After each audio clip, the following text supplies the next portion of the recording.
പെരുമണിന് ശേഷം സംസ്ഥാനം കണ്ട ഏറ്റവും വലിയ തീവണ്ടി ദുരന്തമായ കടലുണ്ടി തീവണ്ടി ദുരന്തത്തിന് ഇന്ന് 1/4 നൂറ്റാണ്ട് തികയുന്നു. ഇതുവരെയും കാരണം കണ്ടെത്താനാകാതെ പോയ കടലുണ്ടി ട്രെയിൻ അപകടത്തിൽ 52ഓളം പേരുടെ ജീവനുകളാണ് അന്ന് പൊലിഞ്ഞത്.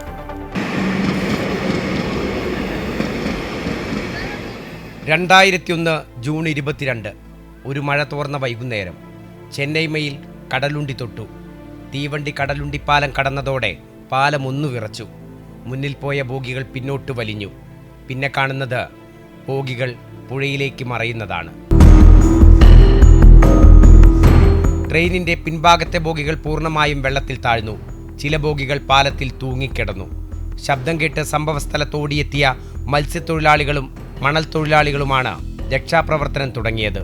സാങ്കേതിക വിദ്യയോ വാഹന സൗകര്യമോ അത്രയൊന്നും വളർന്നിട്ടില്ലാത്ത സമയത്ത് രക്ഷാപ്രവർത്തനവും വെല്ലുവിളിയായി. പ്രയാസം ഉണ്ടായെന്ന് കേട്ടപ്പോൾ നമ്മളൊരു സുഹൃത്തിൻ്റെ വാഹനത്തിൽ അവിടെ ഓടിയെത്തിയ സമയത്ത് നമ്മൾ അവിടെ കാണുന്നത് ഒരുപാട് ബോഗി വെള്ളത്തിനടിയിലുണ്ട്, ഒരുപാട് ബോഗി തൂങ്ങിക്കിടക്കുന്നുണ്ട്. നമ്മളവിടെ കൂട്ടായി ചെല്ലുന്ന സമയത്ത് ഒരുപാട് ആളുകൾ ആർത്ത് വിളിക്കുന്നത് നമുക്ക് കാണാൻ വേണ്ടി സാധിക്കുന്നത്. എന്നെ രക്ഷിക്കാൻ. ഉള്ളോട്ട് കയറുന്ന സമയത്ത് തമ്മിൽ കൂട്ടിപ്പിടിച്ച ആളുകളുണ്ട്. ബോഗിൻ്റെ ഈ ഡോറിൻ്റെ ഉള്ളിൽ കുടുങ്ങിപ്പോയ ആളുകളുണ്ട്. അവരൊക്കെ അവിടുത്തെ ആളുകൾ കട്ടപ്പാരയും മറ്റുള്ള ഏമ്പൊക്കെ ചൊല്ലിക്കൊണ്ടാണ് അവരൊക്കെ പുറത്തേക്ക് എത്തിക്കാൻ വേണ്ടി ശ്രമിച്ചത്. ഒരുപാട് ആളുകളെ കൂട്ടായിട്ടുള്ള പ്രവർത്തനത്തിൻ്റെ ഫലമായിട്ടാണ് അന്നത്തെ ആ മരണസംഖ്യ കുറഞ്ഞിട്ടുള്ളത്. ഖലാസികൾ ഉൾപ്പെടെ സംഭവ സ്ഥലത്തെത്തി. കമ്പാർട്ട്മെന്റുകൾ പലതും വെട്ടിപ്പൊളിച്ചാണ് പലരെയും രക്ഷിച്ചത്. പിറ്റേന്ന് നേരം വെളുത്തപ്പോൾ കടലുണ്ടിപ്പുഴയിൽ ഒഴുകി നടന്ന മൃതദേഹങ്ങളാണ് ദുരന്തത്തിന്റെ വ്യാപ്തി എത്രത്തോളം ഉണ്ടെന്ന് പറഞ്ഞു തന്നതെന്ന് അന്നുള്ളവർ ഓർക്കുന്നു. 52ഓളം പേർക്ക് ജീവൻ നഷ്ടമായപ്പോൾ 250ഓളം പേർക്ക് പരിക്കേറ്റു. ട്രെയിൻ പാളം തെറ്റിയതോ അതോ പാലത്തിന്റെ തൂൺ താഴ്ന്നതോ ആണോ അപകടത്തിന്റെ കാരണം?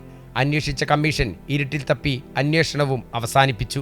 പക്ഷേ ഇപ്പോഴും കടലുണ്ടി പൗരസമിതി ഇതേ ദിവസം അനുസ്മരണ സംഗമവും പുഷ്പാർച്ചനയും നടത്തുന്നുണ്ട്. പക്ഷേ ഇന്നേവരെ ഈ ദുരന്തത്തിന് ഒരു സ്മാരകം പോലുമില്ലെന്ന പരിഭവവും അപകടത്തിൽ മരിച്ചവരുടെ ബന്ധുക്കൾക്കുണ്ട്. അമൃത ന്യൂസ്, കോഴിക്കോട്.